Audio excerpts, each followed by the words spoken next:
Iranian state television reporting a Hamas leader has been assassinated. This comes on the heels of the Israeli Defense Forces confirming they killed the Hezbollah leader who they claim orchestrated the deadly attack on 12 Israeli children playing soccer over the weekend.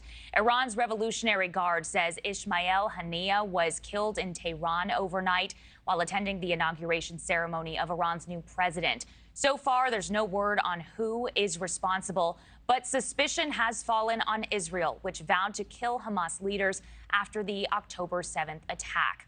Hours earlier, an Israeli strike in Lebanon killed a top Hezbollah military commander. The IDF says the commander led Hezbollah's fight against Israel ever since the October 7th Hamas attack. Now, the international community is urging all parties in the region to step back from the brink of a wider regional war. Joining me now, Omer Levi, a former captain with the Israeli Defense Forces. Good morning to you, joining us from Tel Aviv this morning. How significant is this news? Good morning. I will start with the first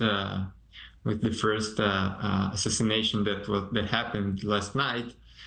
We still don't officially know who is responsible for that, but it is a major game shifter for Israel. I mean, Ismail Haniyeh was basically the prime minister of Hamas. He was the head of the Hamas government. He was in charge of planning everything, including October 7th.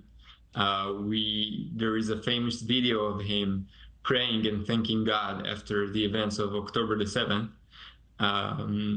And he was on the Israeli most wanted list for a long time. Actually, Israel tried to assassinate him a few times in the past, but have failed.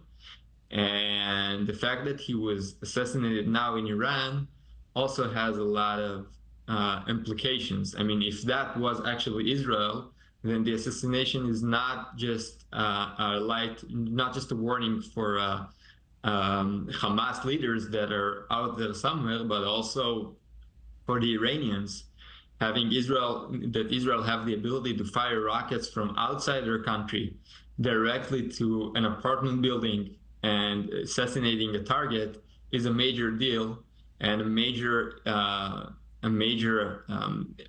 showcase of military abilities of whoever did it. This, as we've been saying, raises fears of wider escalation, but there are also concerns about what this could mean for the families of the hostages and a possible ceasefire deal with Hamas. It is true. I mean, I'm sure that was taken into account. Ismail Haniyeh was the person who needs to authorize the deal. He needs to agree to it, and the assassination might delay it for a few days, but also it can have a reverse effect.